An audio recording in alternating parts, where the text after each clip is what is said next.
Now, this is going to be the last video section. How do you treat these disorders? These disorders seem to have very complex symptoms and seem to affect people's lives so negatively. How could you ever possibly help somebody with these symptoms?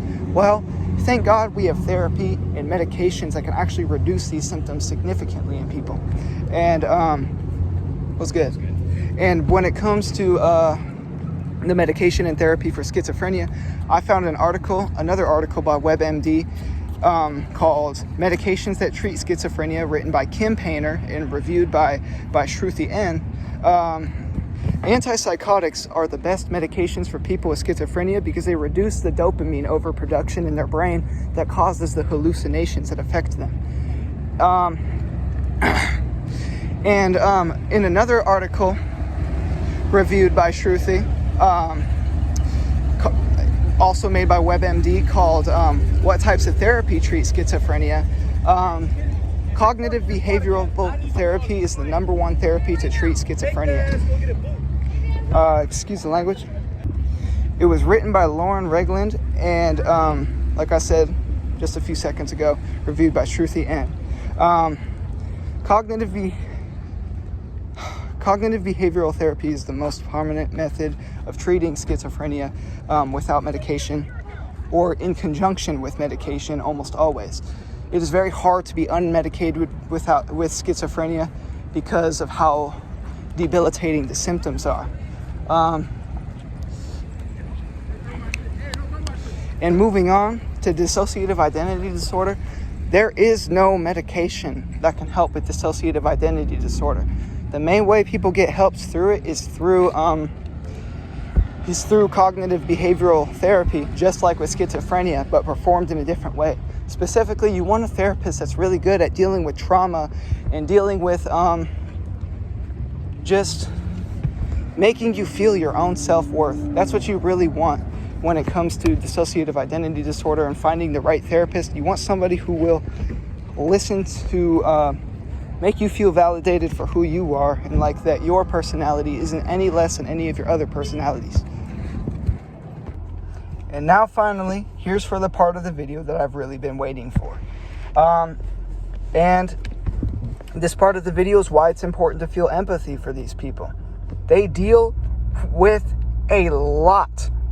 Life for them is an unpredictable roller coaster every single day of not knowing which symptoms they are going to have, or knowing that they can't control it. And it makes it hard for them to focus on the little things that make them happy, or the big things like school, work, and relationships. It's not easy for them to balance those things when they also have to balance their own mentality, which in and of itself is a dang seesaw when it comes to balancing. It just does not want to balance. Either that or sorry, I'm trying to see where I was in my script.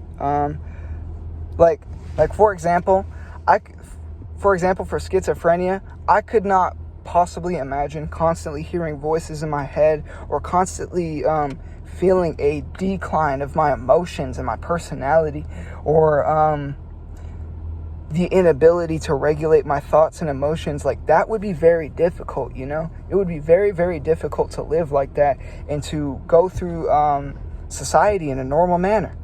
And I already struggle a little bit. I have ADHD and stuff, and that can make it hard to focus on things. I hyperfixate, and it just does not make it easy to put my attention where it needs to be sometimes.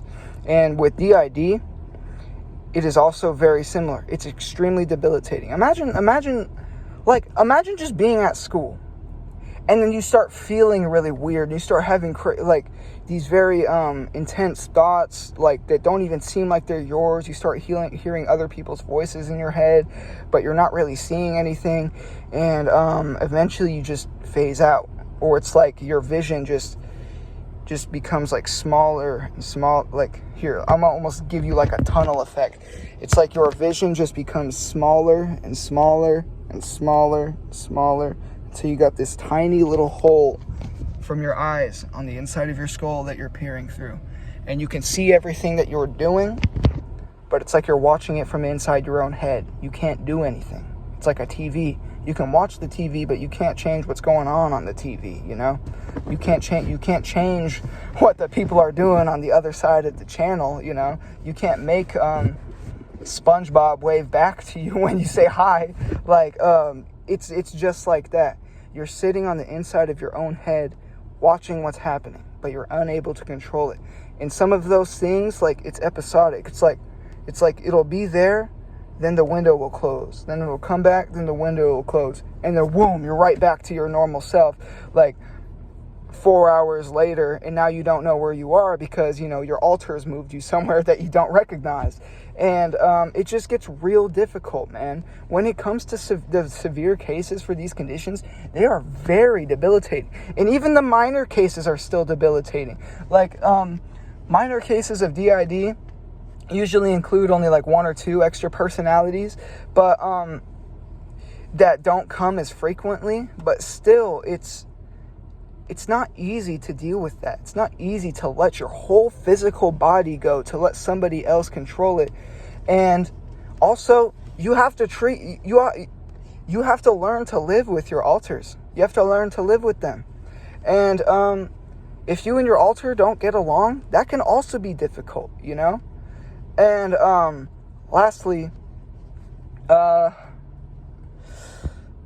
with minor schizophrenia, even if the voices don't come as frequently, it can still be just as confusing. Like, say you're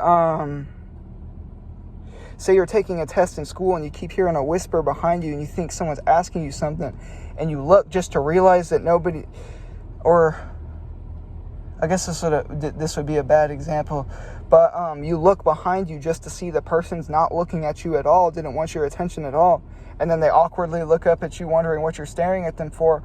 Like, stuff like that is awkward, and it can make it socially, like, well, for people who don't know what schizophrenia is, it can make it hard to interact with somebody with schizophrenia when they're doing things that you just don't understand. But that's why I made this. I wanted to make this thing and put it on YouTube to make it easier to understand these people, because they deserve to be understood. And I want to conclude by sharing my personal empathy with these people. People like this are honestly what inspired me to start studying psychology. I want to be a therapist, and a good goddamn therapist, because of people like this. I want to be able to help them. I want to be able to improve their lives and show them why life is beautiful, you know? Show them that their disorder is not the end to what life is, you know? I want to show them that they are still strong. Stuff like that. I want to show them that they still have control over so much of their lives, and there's so much beautiful things that they can still see.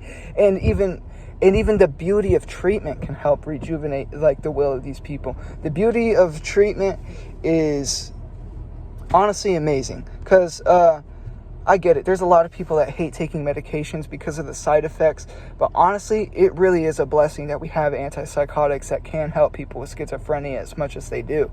And even with DID, they may prescribe you with antidepressants for comorbid disorders or certain symptoms that are directly related to your DID. They may give you depressants or anti-anxiety meds in order to help with certain symptoms of DID, but there's no one medication for it.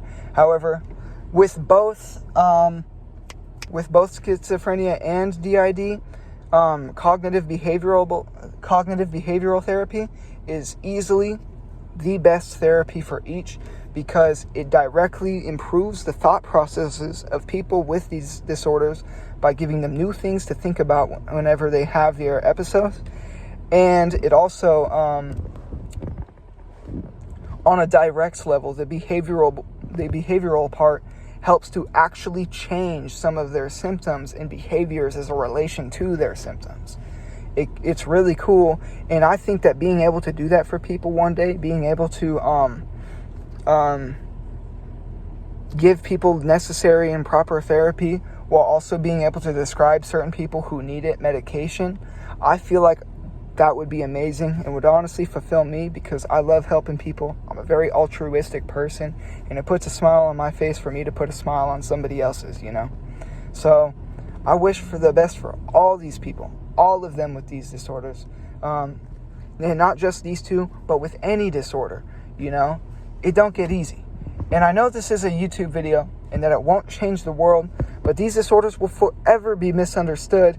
And I know that this video is not going to get 100,000 views, but when it comes to the few lucky people who do see it and who do struggle to make it through this goddamn video, you now have a good idea of what these are. You now have a good idea of what these do to people and how to help people with them. Mental health is one of the most complex subjects on the planet. The most complex. You cannot observe many things that are physical from it, and even the things that are physical you can observe from it are A, expensive to observe, and B, very hard to observe. Let's be real.